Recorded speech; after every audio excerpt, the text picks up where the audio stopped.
London, 1869. The candlelight trembled when Lady Rosalind Fairfax raised her voice. She shouldn't have done it, she knew perfectly well. But the words had already escaped her lips, cutting through the perfumed air of the ballroom like a sharp blade slicing through silk. The scent of jasmine and beeswax that moments before had seemed pleasant now weighed heavy, suffocating, as silence spread. "With all due respect, Your Grace," her voice sounded too clear, too firm. "You are completely mistaken." Silence descended like heavy snow. 300 pairs of eyes turned to her. The string quartet stopped mid-musical phrase, the violinist's bow frozen in the air. Even the clinking of champagne glasses ceased. Rosalind could hear her own heart pounding in her ears, so loud it seemed impossible that others couldn't hear it too. And then he looked at her. Sebastian Hartwell, Duke of Greystone, turned his head slowly, like a predator that had just detected movement where there should be no life. His eyes, of a stormy gray that had already made experienced lords lower their heads, fixed on Rosalind with an intensity that should have made her retreat. Candlelight danced across his face, accentuating the hard line of his jaw, the severity of his compressed lips. But she did not retreat. She held his gaze across the distance separating them, feeling her heart hammer against her ribs like a bird in a cage too small. The hand holding her fan trembled, just once, but she tightened her fingers until her knuckles turned white and the trembling stopped. His lips didn't move, they didn't need to. That look said everything. "How dare you?" Rosalind raised her chin an inch. Her own eyes, green as spring leaves, answered in silence. "I dare." Something changed in the air, something dangerous and irreversible, like the first crack in a lake's ice during the thaw. The Duke took a step forward. "Lady Fairfax," his voice was low, controlled, lethal. "The entire room awaits your elucidation." It wasn't an invitation, it was a challenge. A duel with words instead of swords. Rosalind felt her aunt's hand squeeze her arm in silent warning. She felt the gazes of the matrons around her, hungry for scandal, thirsty for someone's fall to entertain their tedious afternoons. She felt the weight of 24 years of impeccable education, telling her to lower her eyes, curtsy, beg forgiveness. Instead, she spoke. "Your Grace's factories employ children of 6 years, 16 hours a day. You called this opportunity. I call it cruelty disguised as charity." The shock was audible, a collective gasp, like wind crossing wheat. Sebastian Hartwell didn't blink, didn't look away. He crossed the room with measured, deliberate steps, each movement a demonstration of contained power. The sound of his boots against the marble echoed like drum beats. The crowd parted like the sea before Moses, silk dresses whispering as they hastily moved aside. He stopped 2 steps from her, so close that Rosalind could see the texture of his perfectly tied cravat, the impeccable cut of his black coat, the reflection of candles in his storm-gray eyes. She could feel the heat emanating from him, or was it her own blood boiling in her veins? "And you, miss," he murmured, voice so low only she could hear, "believe you know better than I what is cruel?" There was something more in that look, something beyond anger or arrogance, a pain so ancient and deep that for an instant Rosalind forgot to breathe. It was like looking at a wound that had never healed, only been covered by layers of ice and studied indifference. But the magic broke when he took a step back, inclined his head in false courtesy, and said loudly enough for all to hear, "How fascinating! An expert in morality where one least expects to find one." The audience laughed, nervous, servile, cruel. Rosalind didn't lower her eyes, not when he turned and crossed the room, his coat billowing behind him like a cape of shadows. Not when the ladies began to whisper behind their fans, venomous words disguised as concern. Not when her aunt pulled her outside, fingers digging into her arm, whispering about social ruin and madness. Only when she reached the carriage, protected by the darkness of the London night and the smell of old leather and horse, did she allow her knees to tremble. She had defied the most powerful man in England. And the worst part, the absolutely terrifying part, was that a part of her wanted to do it again. Sebastian didn't sleep that night. He remained in his library, a glass of cognac untouched on the table, watching the flames of the fireplace devour oak logs. The fire crackled. Shadows danced on the shelves filled with leather-bound volumes he no longer read. The grandfather clock marked the hours with relentless beats, each tick a reminder of time wasted in useless vigil. And he couldn't stop seeing those defiant green eyes. How had she dared? No lord had spoken to him that way in 10 years. No lady had ever stared at him without lowering her gaze, without that reverence mixed with fear he had come to accept as inevitable. And yet that girl with a simple dress and no important jewels had challenged him before 300 witnesses. He should be furious. Instead, he felt alive. For the first time in 3 years, something besides ashes moved in his chest. A spark. Perhaps anger. Perhaps curiosity. Something that made his blood run faster, that warmed the perpetual coldness inhabiting his bones. He hated the sensation. 2 days later, he found her at the Royal Academy of Arts. It wasn't intentional. At least that's what he told himself. He simply needed to see the new Turner exhibition. The fact that he had heard Lady Pemberton mention casually during tea that her impoverished niece would visit the gallery that morning was pure coincidence. The fact that he had dismissed 2 important commitments to be there exactly at 10 o'clock was also irrelevant. Rosalind stood before a painting of a maritime storm, completely absorbed. Morning light entering through the tall windows bathed her profile in golden tones, revealing the delicate curve of her neck, the absolute concentration on her face. She wore a simple gray dress, reformed more than once by what his trained eyes detected. The fabric slightly lighter where it had been adjusted, the cuffs discreetly mended. Her brown hair was pinned practically, not elegantly, with some rebellious strands escaping to frame her face. No lady's companion accompanied her. She was completely alone. Wrong. Improper. Dangerous for her reputation. Sebastian approached in silence, his steps muffled by the thick carpet, standing beside her. She didn't notice immediately, hypnotized by the violent brushstrokes that captured the chaos of furious waves rising against a black sky charged with fury. "Turner understands storms," he said calmly. She turned with a start, eyes wide. She recognized him instantly.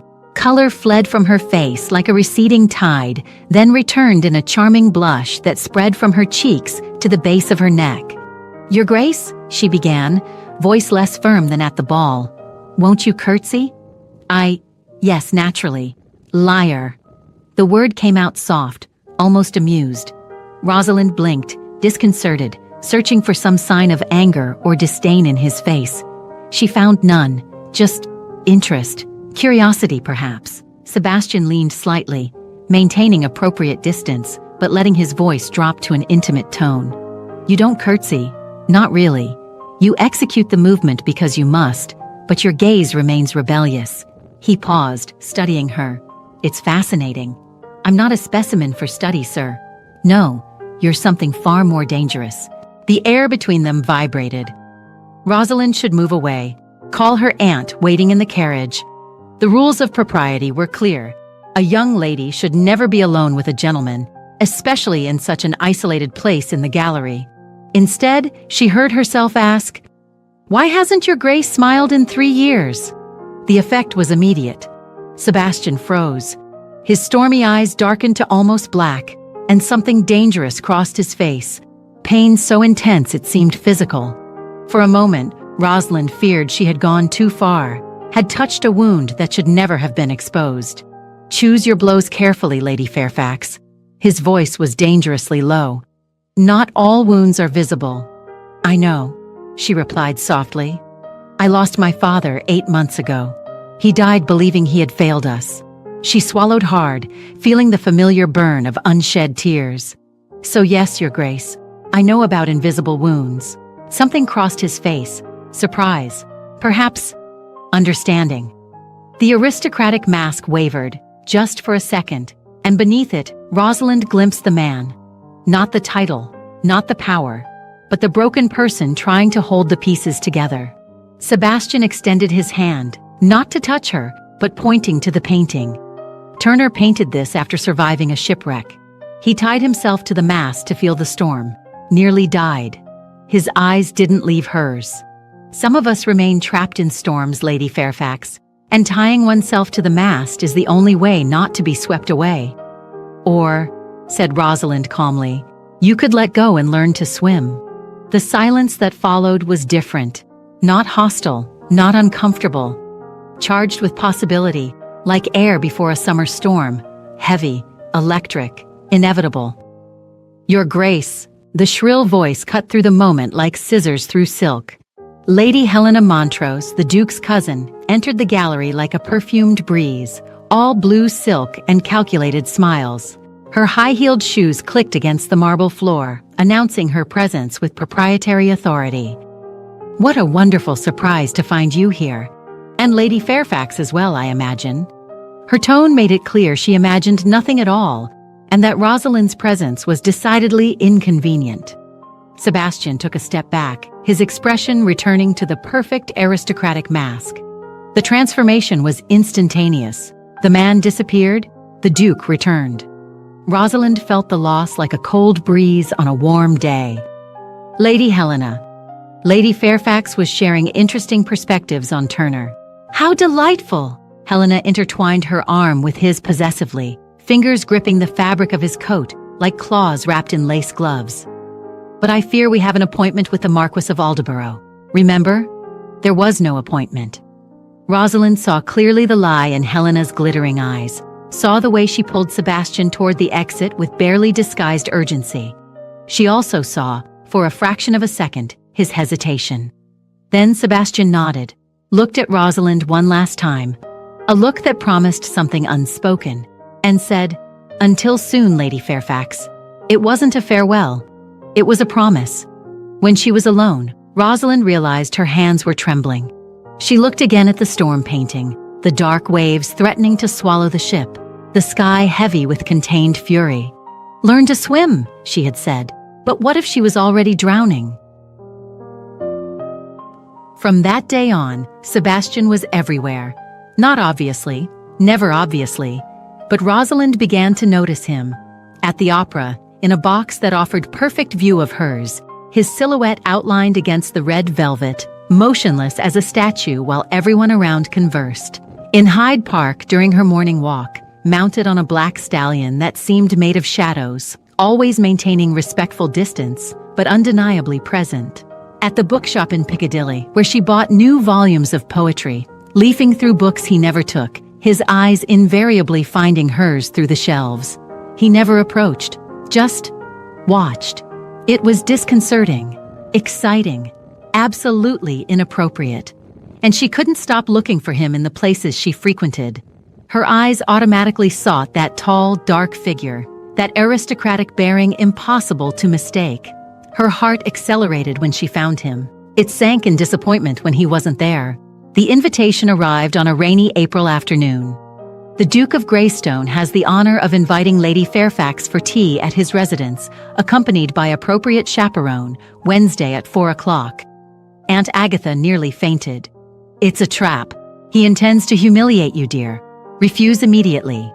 But Rosalind looked at the expensive paper, smooth cream beneath her fingers, the perfect calligraphy with its elegant slanted letters, the wax seal with the ducal coat of arms pressed carefully.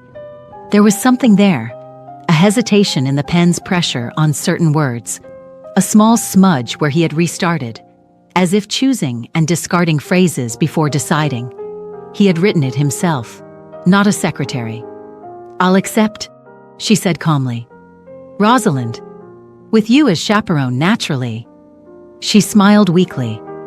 "Where's the danger in taking tea?" "Everywhere," whispered her heart. The days passed slowly for Rosalind until the arrival of the day when she would take tea at the Duke's residence. Each morning seemed to drag, each afternoon stretched endlessly. She changed dresses 3 times on Wednesday, finally choosing a simple but well-cut dark blue, the best she owned without being pretentious. Greystone Mansion dominated Park Lane like a fortress of marble and pride. Rosalind climbed the steps with trembling knees but raised head, Aunt Agatha muttering nervously beside her, rosary hidden in her gloved hand. The butler, a 60-year-old man with posture straighter than any soldier, conducted them through corridors that smelled of beeswax and old roses. The halls were magnificent but curiously lifeless, like a museum instead of a home. Portraits of ancestors watched them from the walls with painted eyes that seemed to judge each step. The silence was oppressive, broken only by the ticking of invisible clocks and the whisper of their skirts against the polished marble floor. Sebastian awaited them in the winter garden. Standing against the afternoon light crossing through the glass, he seemed less duke and more man. He wore only a vest over his shirt, no coat. His sleeves were slightly rolled up, revealing strong and surprisingly tanned forearms, evidence that he didn't spend all his time in closed rooms. A white rose rested on the table beside ivory chess pieces, its perfect petals contrasting with the dark wood of the board. "Lady Fairfax, Lady Agatha." He bowed. "Thank you for coming." Aunt Agatha curtsied so deeply she nearly lost her balance. Rosalind limited herself to a respectful but not servile nod. His lips curved, almost a smile. "Lady Agatha, I took the liberty of asking the housekeeper to prepare a special selection of ginger biscuits. I believe they're your favorites?" Agatha blushed with surprised pleasure. "How did he know?" "The housekeeper awaits you in the tea room to discuss the recipe." He continued softly. "If you'll permit me a few moments with Lady Fairfax for business regarding her late father's estate, the doors will remain open naturally." It was so skillfully done that Agatha couldn't refuse without appearing rude. She cast a worried look at Rosalind, who nodded reassuringly, and then allowed herself to be led away, still clutching the rosary like a talisman against invisible dangers. Silence descended like a heavy velvet curtain. "That was manipulation worthy of Machiavelli, Your Grace," said Rosalind calmly. "I learned from the best." He indicated the chair. "Please sit."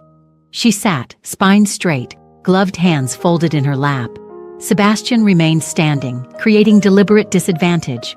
Rosalind understood. He didn't want to be above her. But what did he want? "Do you play chess, Lady Fairfax?" The question caught her off guard. "I do." Well enough to know when I'm being positioned on an invisible board." This time he smiled, briefly, like sun breaking through clouds. It was so unexpected that Rosalind's heart leaped. The smile transformed his face, softening the hard lines, revealing the man he perhaps once had been before 3 years of mourning hardened him. "Perceptive," he murmured, finally sitting across the table from her. "Very well, cards on the table." His eyes met hers. "Why did you challenge me that night?" "Because you were wrong. Many men are wrong. You don't challenge them all publicly." Rosalind hesitated. The truth was complicated, painful. Her father had lost everything investing in modern businesses that exploited workers. He had died broken and guilty. She had vowed to do differently. Sebastian observed her hesitation and, surprisingly, spoke first. "They weren't 6 years old," he said calmly. "The children in my factories, they were 10, some 9. Rosalind felt anger rise. "Does the difference of 3 years make it acceptable?" "No." The answer came quick, firm. "You're right. I clung to that detail because it was easier than admitting the greater truth. I failed them." His fingers drummed the table once, the only evidence of nervousness. "I delegated management to the foreman, didn't ask questions, didn't want to know." "That's worse," she whispered, choosing not to see. "I know." He held her gaze, not hiding from the condemnation he saw there. "I have no excuse. I went through some bad times and closed myself off. To everything, to everyone. It was easier to sign papers, receive profits, and not think about anything else." Silence weighed between them. "And now?" asked Rosalind, voice softer but still challenging. "Now." Sebastian took a deep breath. 8-hour workdays. No children under 12 years. Mandatory school for all who work. 2 hours a day.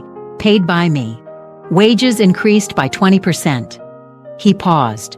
3 lords did the same. 2 opened orphanages. His eyes burned into hers. "Because you had courage I didn't have." Rosalind felt something tighten in her chest. It wasn't victory. It was something more complex. Relief mixed with sadness for the lost time, for the children who suffered before. "Why are you telling me this?" "Because you deserve to know that your challenge mattered." He leaned slightly forward. "And because I want you to understand, I'm not the man you faced at that ball. Or perhaps..." He hesitated. Perhaps I am, and I had simply forgotten. Because silence is complicity, said Rosalind finally, completing the conversation they had begun. And I've been a silent accomplice for too long. Sebastian studied her with an intensity that should have been uncomfortable, but strangely wasn't. Do you know what your courage caused? Besides the changes I mentioned? My social ruin? Admiration, he corrected softly. Letters from workers thanking anonymously. Mothers blessing your name in churches you'll never visit. His voice descended. And a dead duke realizing that perhaps there's still reason to be alive. Rosalind blinked, stunned by the raw vulnerability in those words. Your Grace. Sebastian, he interrupted. When we're alone, please call me Sebastian. The name sounded too intimate, too dangerous. I can't. You can. His voice dropped to a whisper. Rosalind. The way he said her name, slowly, tasting each syllable like rare wine, made something melt inside her. This was wrong. He was a duke. She was nobody. A closed widower. A lady with no future. There was a social abyss between them that no factory reform could cross. And yet, when he extended his hand across the chessboard, not touching, just offering, palm up in a gesture of surrender, she found her own hand moving to meet it. Their fingers brushed, just their index fingers, separated by the silk of their gloves. The touch burned. I'm playing dangerously, Your Grace, she whispered. Sebastian, he corrected again, eyes locked on hers. And so am I. The sound of footsteps in the corridor made them pull back simultaneously. When Agatha returned, chattering animatedly about recipes and the housekeeper's kindness, she found them sitting appropriately, discussing Victorian poetry with the formality the situation required. But the white rose that Sebastian pressed into Rosalind's hand upon farewell, hidden in the folds of her skirt where no one would see, soft and fragrant petals against her fingers, was still warm from his fingers. That night, Rosalind placed it between the pages of her favorite book, Jane Eyre, marking the page where Rochester finally confesses his love. She observed the flower through candlelight, so delicate and perfect it seemed impossible it would last. And she knew, with frightening certainty, that she was lost. Sebastian stood in his private wing, a place where no lady was ever admitted, looking at the portrait he hid from visitors. Isabel's delicate face stared back at him, hair blonde as wheat in the sun, pale blue eyes that always seemed to look beyond him to something he could never reach, a soft smile that never truly reached her eyes. His late wife. The painting had been done 6 months after their wedding, when he still had hope that perhaps they could find happiness, if not love. The artist had perfectly captured that ethereal quality of hers, as if she were already half absent, half ghost even before dying. They married when he was 26, she 19. An arranged marriage, appropriate, without love, but without cruelty. Isabel had been sweet, obedient, perfectly adequate, and completely unhappy. He had tried. For 2 years he had tried to make her genuinely smile. He'd bought jewels she wore once and stored away. He'd taken her on trips she endured in polite silence. He'd offered freedom she didn't know how to use. But there was something broken in her from the beginning, a melancholy no wealth could cure, a sadness no kindness could reach, an emptiness no attention could fill. Then she became pregnant. Sebastian remembered the hope he felt. A baby, new life. Perhaps a child would give Isabel purpose, something to love when she clearly couldn't love him. Perhaps, but the birth had been brutal. 36 hours of agony. The doctors tried everything. Forceps, different positions, bloodletting that left Isabel even paler. He held her hand, feeling the delicate bones beneath cold, damp skin, whispered promises he couldn't keep. He watched life drain from her along with so much blood it stained the sheets from white to red to black. The baby was born dead. A boy, perfect and silent. Tiny fingers curled, dark lashes against porcelain cheeks, bluish lips that would never breathe. Isabel followed him 2 hours later, her last whispers being, finally free. Not from him, from life. Sebastian had never cried. He just closed himself off, had all the mirrors covered, dressed in black, put on mourning like armor, and vowed never to feel again. Pain was vulnerability. Love was risk. Both were luxuries he couldn't afford. Until green eyes challenged him in a ballroom. Damn it. He turned away from the portrait, leaving Isabel to the shadows where she had always preferred to be. Rain continued falling, transforming the world outside into a gray and melancholy blur.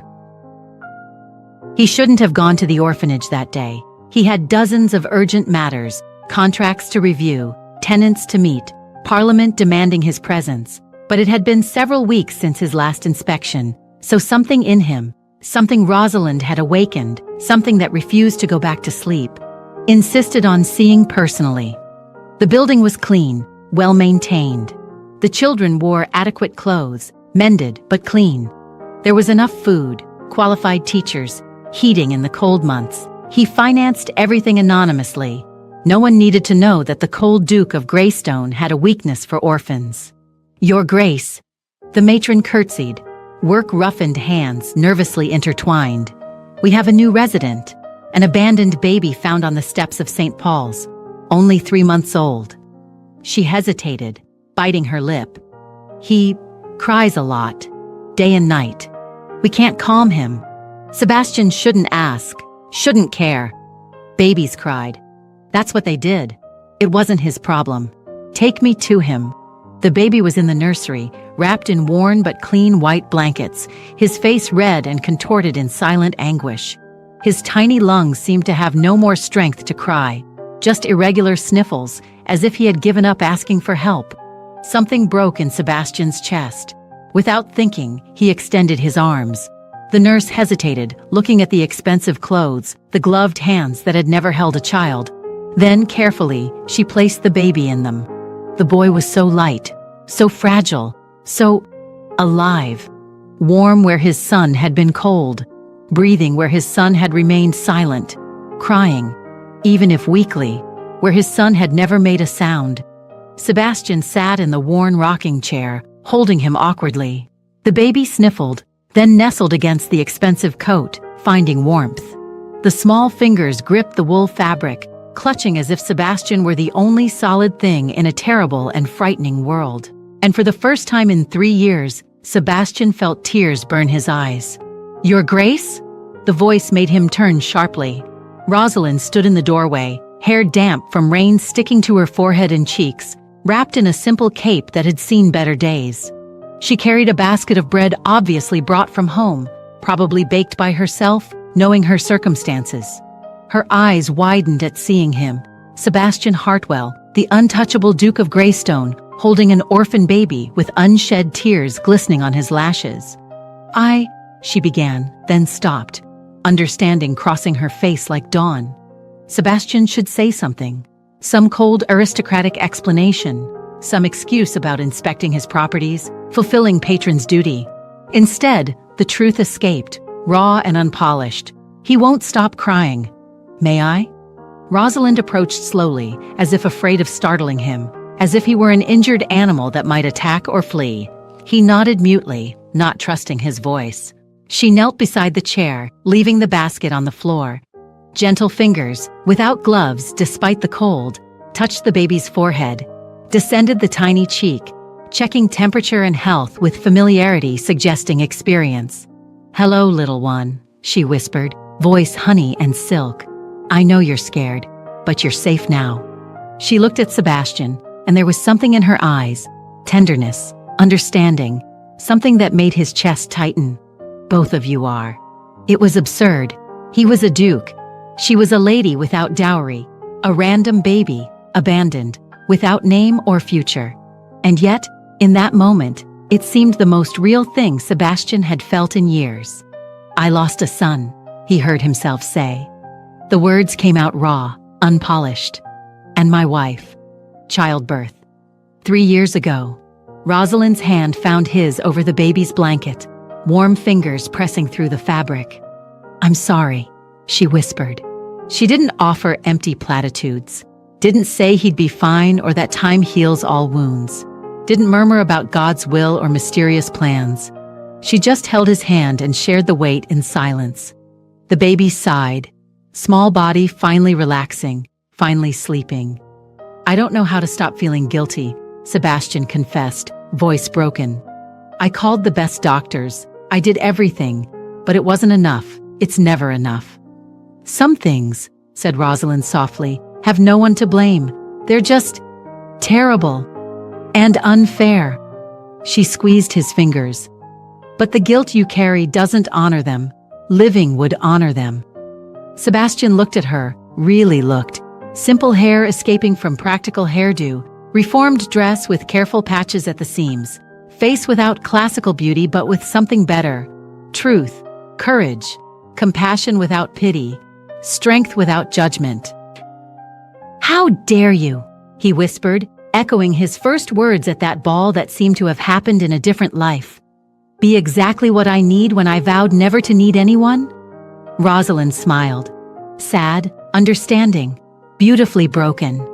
Perhaps, she replied. Some of us are placed in each other's path precisely when we resist most. Rain continued falling. The baby slept, breathing soft and regular. And Sebastian Hartwell began, for the first time in 3 years, to believe he might be able to breathe without pain. The scandal began softly, like slow poison. Whispers in tea rooms, voices lowering when Rosalind entered, then rising as soon as she passed. Sideways glances at balls, fans opening to hide malicious smiles. Lady Helena, Sebastian's cousin, spreading doubts with sweet smiles and innocently poisoned questions. Isn't it curious how Lady Fairfax appears wherever Sebastian is? Naturally, she's desperate. Her father died in debt. Poor girl, using tragedy to capture a duke. So transparent. Rosalind felt the change. It wasn't sudden. It was slow erosion, like water wearing away stone. Invitations dried up like flowers without water. Old friends averted their eyes when they crossed paths on the street, suddenly fascinated by shop windows or clouds. Even Aunt Agatha began asking uncomfortable questions, voice laden with concern and unspoken disapproval. She should stop seeing him. She knew this. The logic was crystal clear. Distance herself, let the scandal die, preserve what remained of her reputation. But when Sebastian appeared in her garden at dawn, without announcing himself, without ceremony, without the protocol that governed every interaction in London society, she descended in her robe and stood barefoot on grass wet with dew. The cold bit her bare feet, but she barely noticed. Morning mist enveloped the garden in mystery, transforming everything into pearl and silver tones. What are people saying? He asked without preamble, standing among the roses his mother had planted years ago. That I'm a fortune hunter. Are you? Rosalind should be offended. The question was insulting, direct, completely improper. Instead, she laughed, a bitter sound that echoed in the quiet morning air. If I were your grace, I would have chosen a much less complicated target. He took a step forward, then another. He stopped so close she could see where he'd shaved hastily, leaving a small cut on his jaw still red. She could feel the heat emanating from him, cutting through the cold morning air. Sebastian, he corrected for the 100th time, and there was almost desperation in his voice. And you didn't choose. His voice descended. Neither did I. Then what are we doing? Something dangerous, he admitted. Something impossible. He hesitated, then took something from his pocket. A small dark green velvet box, worn at the edges by time. Something inevitable. Rosalind's heart stopped. No, it's not a marriage proposal. He interrupted quickly, almost stumbling over the words. Not yet. I know it's too soon, too inappropriate. But he opened the box with hands that trembled slightly. Inside was a silver brooch in the shape of a rose. Simple, elegant, completely unpretentious. The metal was slightly tarnished by time, each petal carved with meticulous care. It was my mother's, said Sebastian softly, voice laden with memory. She wore it every day, not because it was valuable, but because my father gave it to her on the day he finally admitted he loved her. His eyes met hers. It took 2 years. He was too stubborn to admit feelings. She was patient enough to wait. Why are you telling me this? Because I want you to know that, even if I need time to thaw, to learn to love without terror. He touched her face gently. first skin-to-skin contact since that day at the orphanage. His fingers were warm against her cheek, cold from the morning. "You make me want to try." Rosalind closed her eyes, feeling tears escape. They descended warm down her face, wetting his fingers. "Society will destroy us. Let it," he said, fierce, voice low but intense as contained fire. "I've been destroyed before. I survived." He tilted his forehead against hers, breath mingling with hers in the narrow space between them. "But I don't know if I'd survive losing you before having the courage to truly have you." "Sebastian." He kissed her forehead, soft, reverent. A promise not of passion, but of something deeper. Commitment, choice, future. "You don't need to answer now, just—" He pressed the brooch into her hand, the cold metal against her warmed palm. "Know that there's a man here.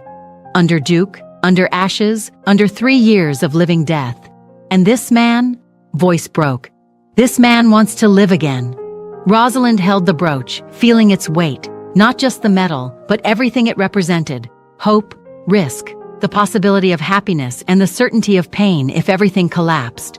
And she knew with terrible and wonderful certainty that there was no longer a choice. She had already chosen him.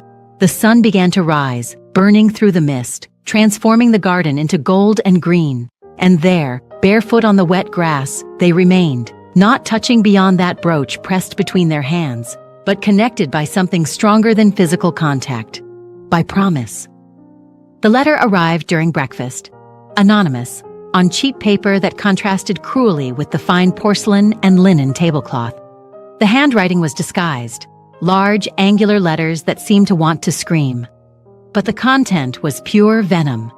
Lady Fairfax, daughter of a bankrupt baron, is seducing the Duke of Greystone to save herself from poverty. She has been seen alone with him on multiple inappropriate occasions. The poor girl has no shame, using his mourning to manipulate him. Copies arrived at 50 noble houses. 50 matrons read it with morning tea. 50 times the poison spread. By the end of the day, all of London was talking. Rosalind faced everything with chin raised and heartbroken. Not because she believed Sebastian would abandon her, but because she knew he should. A duke had responsibilities. To his name, his family, the hundreds who depended on him. She was just her. Nobody. Less than nobody now, with reputation stained beyond recovery. What she didn't expect was his silence. Days passed. No visit, no message, no public defense. The silence echoed louder than any accusation, more painful than any direct rejection. Rosalind found herself looking out the window every time she heard horses, heart leaping and then sinking when it wasn't him.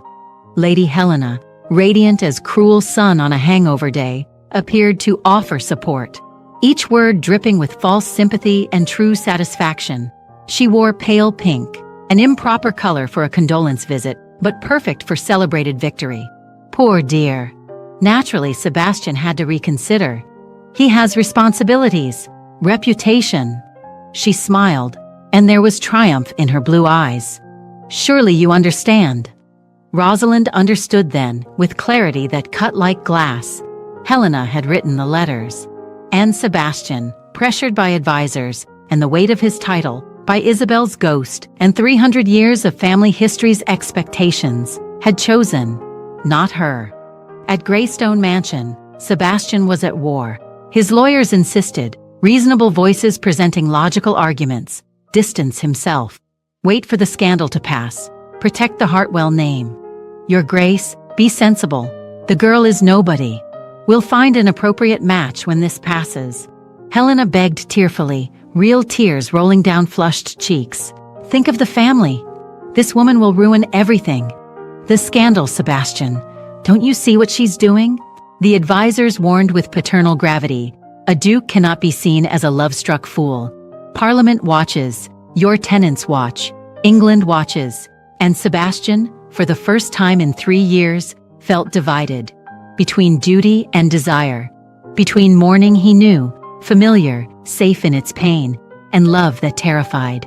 Between being the duke everyone expected, and the man Rosalind had seen holding a crying baby.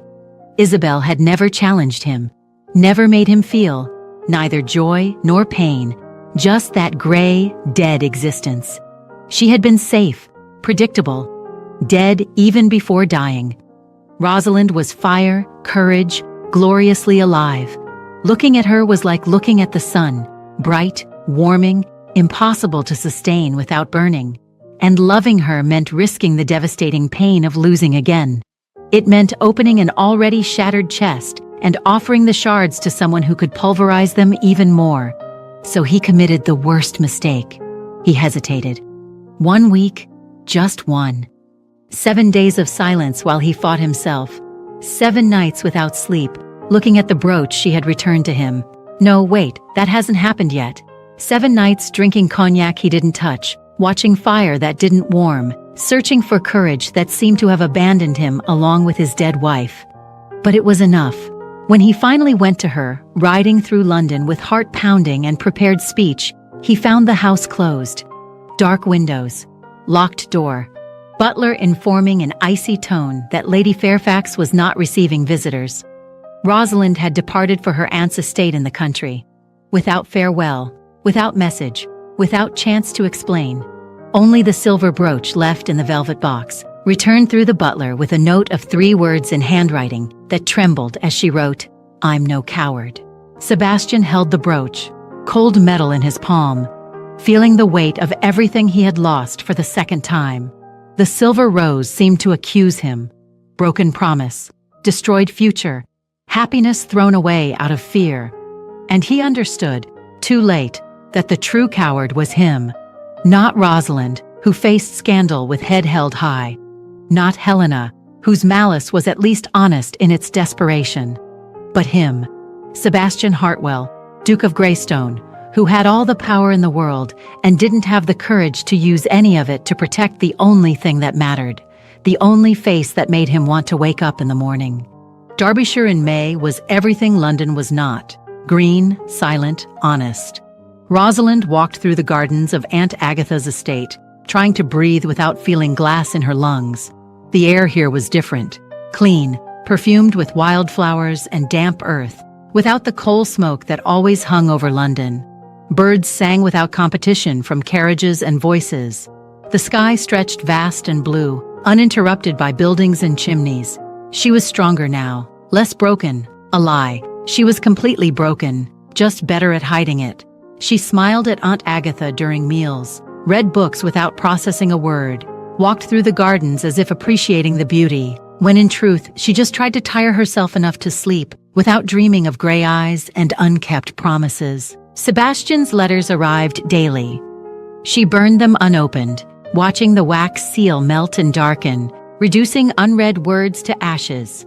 She couldn't bear to read words that would come too late, apologies that wouldn't change anything.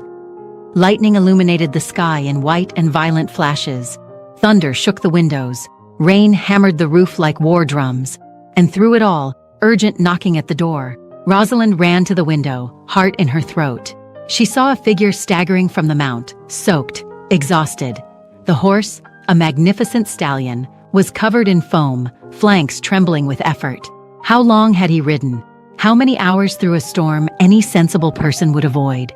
She would recognize that silhouette in any darkness. Sebastian. She descended running, forgetting propriety, forgetting resentment, wrapped only in nightgown and robe that billowed behind her like white wings, barefoot on cold stones that bit her feet. She opened the door before he could knock again. He was undone, completely, totally undone. Hair stuck to his face, dripping, clothes soaked, heavy with water, molding to his body. Mud splattered on his boots up to the knees, eyes wild with desperation and determination, glazed with exhaustion but burning with something stronger. Need. "I can't," he gasped, voice hoarse and broken. "I can't live knowing you believe I chose fear over you." "Your Grace." "Sebastian," he spoke, voice breaking into something close to a sob. "Please, just Sebastian." Rosalind trembled, pressing the robe against her body. Rain entered through the open door, wetting her clothes, but she didn't move. "You hesitated." Yes, the raw admission surprised her. She expected denial, elaborate explanations, Excuses, not naked and brutal truth. I hesitated. He continued, entering without invitation, dripping on the expensive Persian carpet, leaving a trail of water and mud. I hesitated because I'm terrified. Terrified of loving you and losing you. Of having you and not being enough. Of building something precious only for life to tear it away again, as it tore away everything I've ever loved. He took a deep breath, trembling, from cold or emotion, impossible to tell. But I discovered something worse than that terror. What? Living without trying. He took a step forward. Rosalind retreated instinctively. He stopped immediately, hands raising in surrender. I won't touch you, I won't beg. Just... He took something from his inner pocket. An envelope, carefully protected from rain by his jacket, dry when everything else about him was soaked. Read, please.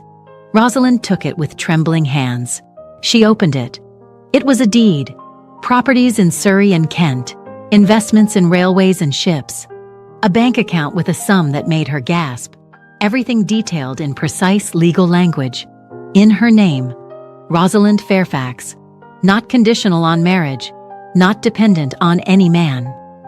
What? Security, said Sebastian calmly, despite trembling.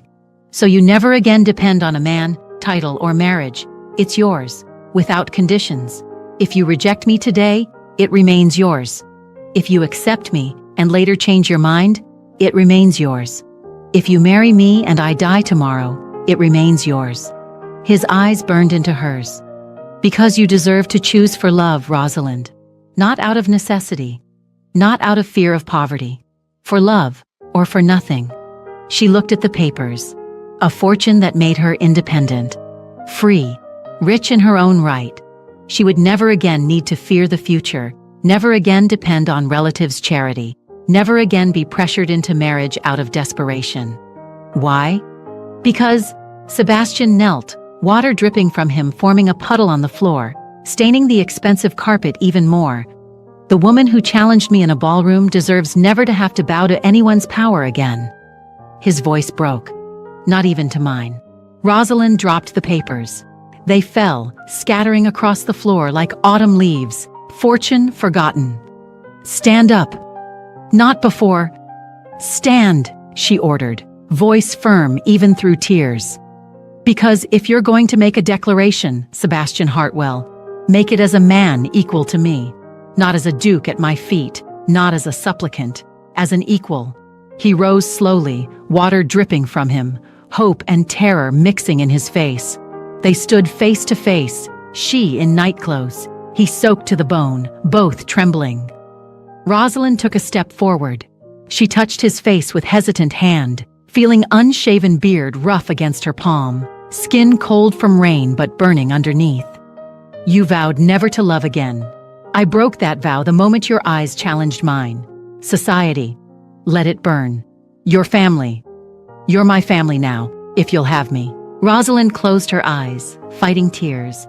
Against hope. Against love so immense it terrified, that threatened to swallow everything, that promised joy and guaranteed pain. I'm still afraid, she whispered. So am I, he admitted, forehead leaning against hers, breaths mingling. But I'd rather be afraid together with you than safe and alone. I'd rather risk destruction by your side than guarantee emptiness without you. And there, in the dark foyer while the storm raged outside, Rosalind finally let herself fall. Not into his arms, not yet, but into the truth of what they felt. Imperfect, terrifying, real. Stay, she whispered. Stay tonight, in a separate room, appropriately. But, stay. Sebastian nodded, not trusting his voice. And when they finally separated, when Rosalind went up to her room and he to the guest quarters with dry clothes provided by a shocked butler, they both knew. The story hadn't ended. It was just beginning. 3 days had passed since Sebastian's stormy arrival. 3 days of long conversations that stretched through the afternoons, comfortable silences that didn't need filling, and slow rebuilding of trust like weaving a tapestry, thread by thread, patiently. He had stayed as an appropriate guest, sleeping in a separate room in the other corridor, But each morning they had breakfast together in the dining room bathed in golden light. Each afternoon they walked through the gardens, maintaining respectful distance, but allowing hands to brush occasionally, accidentally, inevitably. The letter arrived on the fourth morning. A servant brought it with the usual mail, along with invitations that didn't matter and bills that could wait. Rosalind recognized the handwriting immediately. Delicate, perfect, each letter formed with studied precision. Unmistakably Helena's. Her first instinct was to tear it up without reading. But something, curiosity, perhaps a need to understand, made her open it.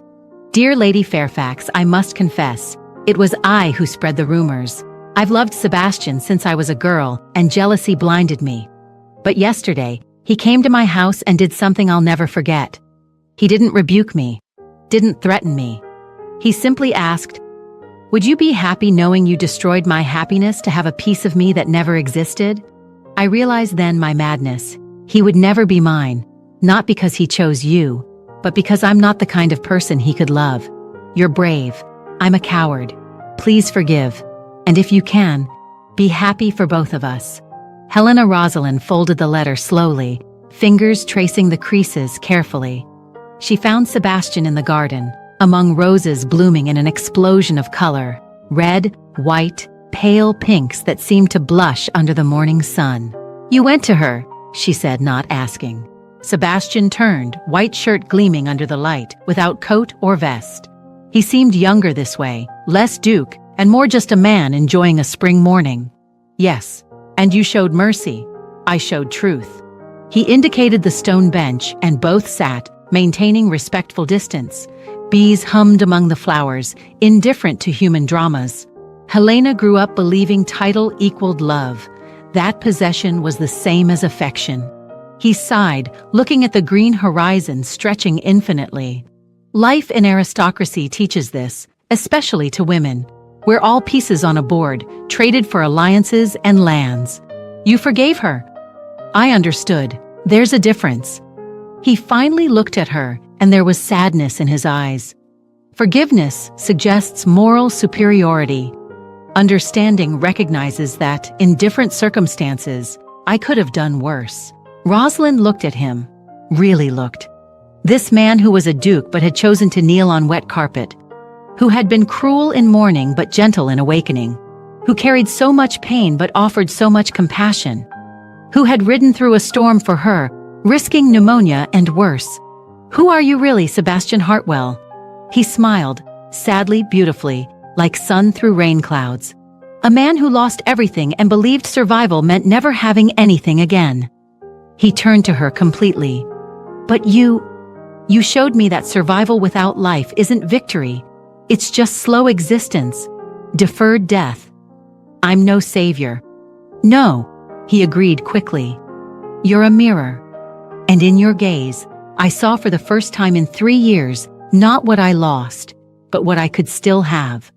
Not Isabel's ghost, but the possibility of a future."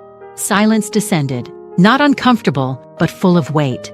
Birds sang, wind whispered through the leaves. The world continued turning, indifferent to hearts healing slowly. "If I say yes," Rosalind began calmly, looking at her gloved hands, "society will never fully accept me. I'll always be the fortune hunter who captured the Duke. There will always be whispers, false smiles, invitations that won't come. Then we'll move to Derbyshire permanently. Build life here, far from London and its poisons." He gestured to the surrounding fields. "There's work to do here, tenants to care for, reforms to implement. Real life, not ballroom theater. Would you love that? Leaving London Parliament, everything you know?" "I would love you," he corrected, voice descending to intense whisper.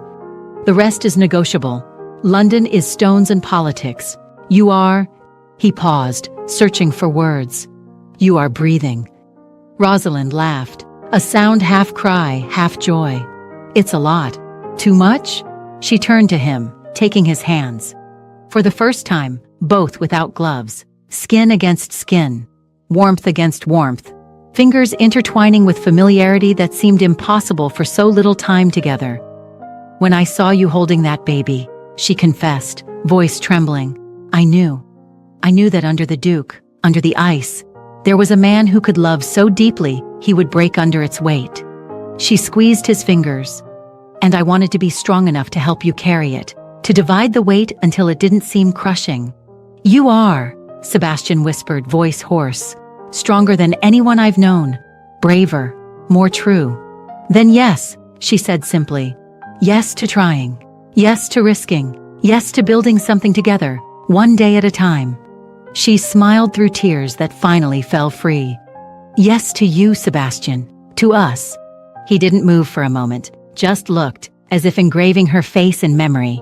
Each detail, the way sunlight gilded her brown hair, the curve of her tear-wet cheeks, the tremulous smile that promised a future.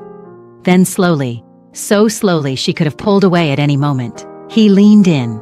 He stopped inches from her lips, breath warm against her mouth. May I? Instead of answering, Rosalind closed the distance. The kiss was soft, tentative, trembling with all the emotions neither knew how to name. It wasn't fire or unbridled passion as romances described. It was deeper than that. Recognition of souls, promise of presence, commitment to uncertain future. It was promise. It was healing. It was beginning again. When they separated, Sebastian pressed his forehead against hers, eyes closed, breathing irregular. Tears, his, hers, impossible to distinguish, wet both faces. I'll mess everything up sometimes. So will I. I'll be afraid. So will I. Oh, but I'll try. Every day. He opened his eyes, and there was clarity there that didn't exist before. Determination. Hope. I swear by everything I am, I'll try. Then, said Rosalind, smiling through tears, we'll try together. And there, in the Derbyshire garden, while the sun rose higher in the cloudless blue sky, two broken hearts began to learn that sometimes, just sometimes, the cracks are where the light enters. That perfection isn't the absence of scars, but the courage to continue despite them.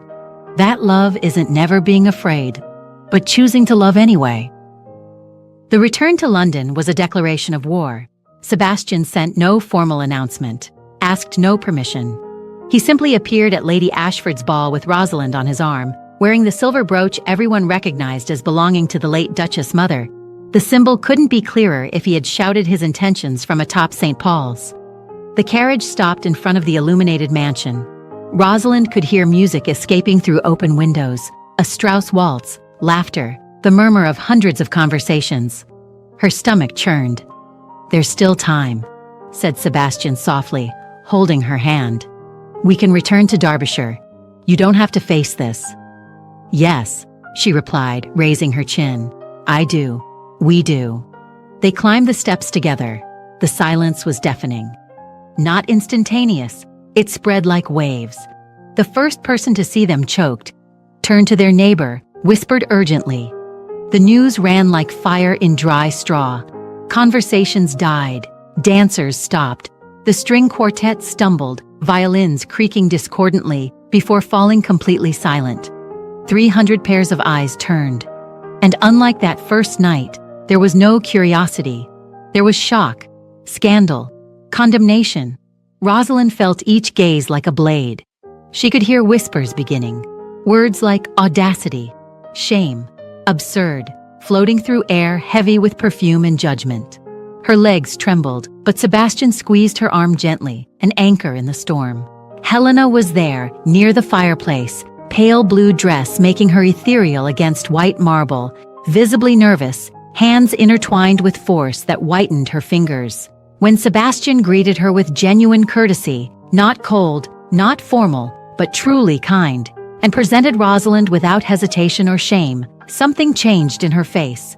Helena curtsied deeply, not to him, to Rosalind, a silent request for forgiveness, public humiliation as penance. Rosalind extended her hand.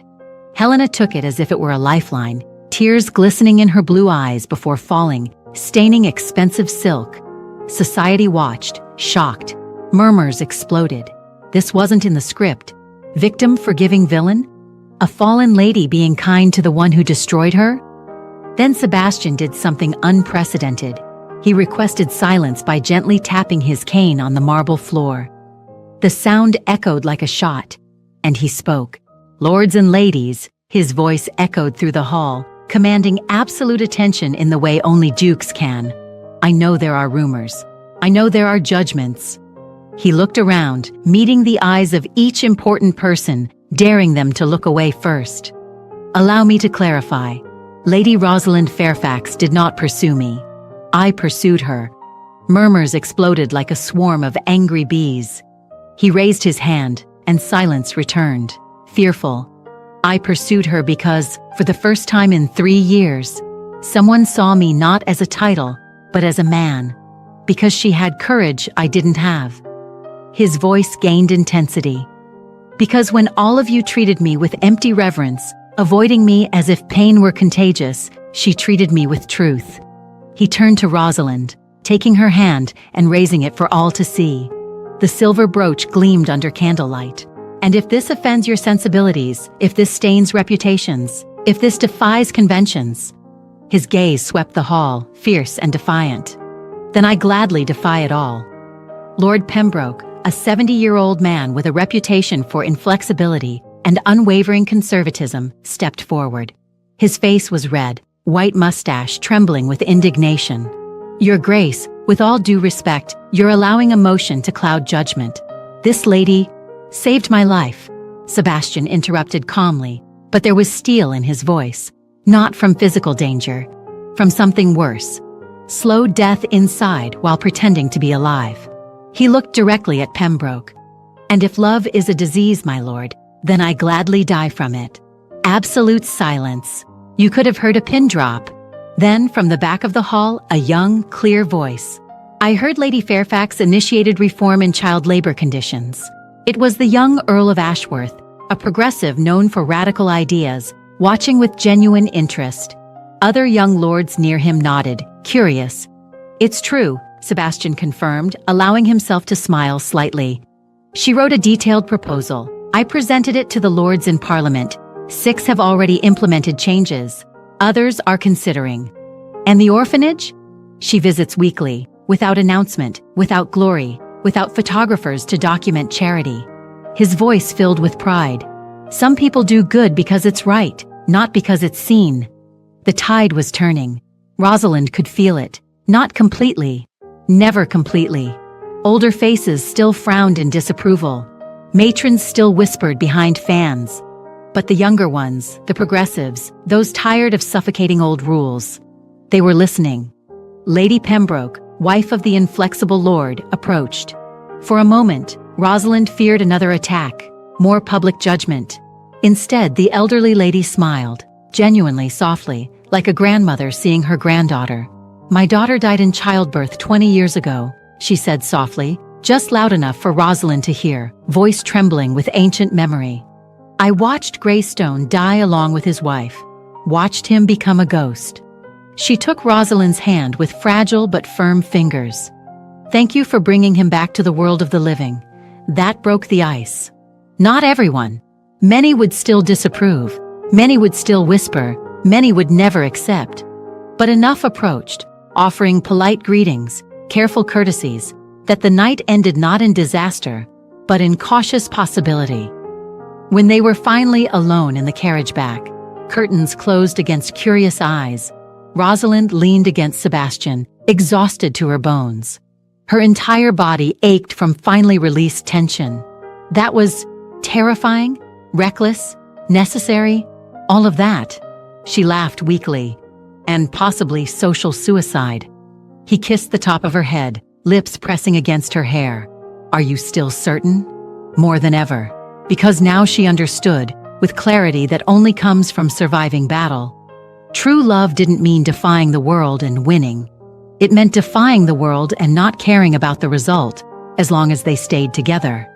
It meant choosing person over position, truth over approval, heart over convenience. The world could judge them, but it couldn't separate them. Not anymore. The night of the formal proposal was intimate. Weeks had passed, navigating the scandal together, facing society side by side. Attending dinners where some ignored them, others greeted them coldly, and a few, precious few, received them with genuine warmth. But there was still no ring, no official kneeling, No words that would make it real before the world. Not just a private promise, but a public commitment that neither society nor law could undo. No crowds, no theatricality. Just the two of them in Greystone's garden, under June's starry sky stretching infinite and black, speckled with distant diamonds. The air was perfumed with jasmine and night roses. Crickets sang their endless symphony. The crescent moon hung low on the horizon, a silver smile of approval. It was a perfect night, neither cold nor hot, just the exact temperature where the world seems to hold its breath. Sebastian had planned an elaborate speech. He'd rehearsed in his study, carefully chosen words about honor, duty, eternal love. He forgot everything. He knelt on grass, still damp with afternoon dew, feeling moisture penetrate expensive trousers. He took a small velvet box from his pocket, with hands that trembled slightly. Rosalind Fairfax. His voice trembled slightly, emotion breaking through aristocratic control. You already know I love you. You already know I choose you every day, but now. He opened the box, revealing a ring of emeralds and diamonds. 3 emeralds, green as her eyes, surrounded by small diamonds that captured moonlight and multiplied it into tiny rainbows. Now I ask officially, will you be my wife, my duchess, my partner in everything? Rosalind looked at the ring, delicate, but not ostentatious. Antique, she realized, by the style of the setting. Perfect, absolutely perfect. Didn't you tell me to kneel as an equal? She teased gently, but tears glistened in her eyes. He smiled, that complete and true smile she had worked so hard to unearth from beneath layers of ice. That was when I asked forgiveness. Now I'm asking for your hand, and for that. His eyes gleamed, reflecting stars. For that, I kneel with joy, with honor, with gratitude that you exist. Then yes. Rosalind extended her hand, allowing him to slide on the ring. It fit perfectly, as if it had always belonged there. 1,000 times yes. Sebastian rose, but not immediately. First he kissed her hand, lips pressing against skin where the ring now resided. Then her wrist, feeling accelerated pulse throbbing against his mouth. Then her palm, an intimate and reverent kiss. He removed the glove from her other hand slowly, revealing pale skin under moonlight. He kissed each finger, one by one, as if it were a sacred ritual. As if he were memorizing the texture of her skin, the warmth of her body, the reality of her presence. When he finally stood, he pulled her against him, one hand on her waist, feeling curve through silk dress, the other entwined in her hair, carefully undoing the pins until curls fell free. He stopped, lips almost touching hers, breath mingling. One thing, he whispered. Yes, I love you. He smiled softly, and there was wonder in his voice, as if he still didn't quite believe he had permission to say this. I needed to say it first. Needed you to hear it before anything else. I love you too, you impossible lord. He silenced her with the kiss. It was everything the first one wasn't. Deep, desperate, full of months of contained desire, overcome fear, love finally not just admitted, but proclaimed. Her hands found his hair, pulling him closer as if a centimeter's distance were intolerable. He lifted her slightly, her feet leaving the ground, and she laughed against his lips, a sound of pure joy. When they finally separated, both breathless, Sebastian pressed his forehead against hers. I'll live to make you happy. You'll live, she corrected, fingers tracing the line of his jaw. And that already makes me happy. Just living. Just being here, present, not a ghost, but a man. He held her face as if it were something sacred, precious beyond measure.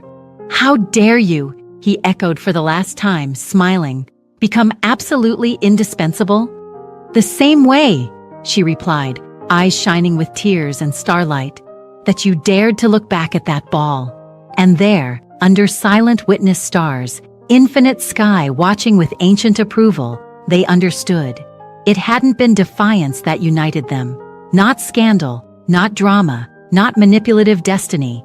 It had been recognition, two broken souls seeing in each other the possibility of being whole again, not because they fit perfectly, but because their imperfections complemented each other. because their scars told stories that only another wounded heart could truly understand. Love wasn't never being broken.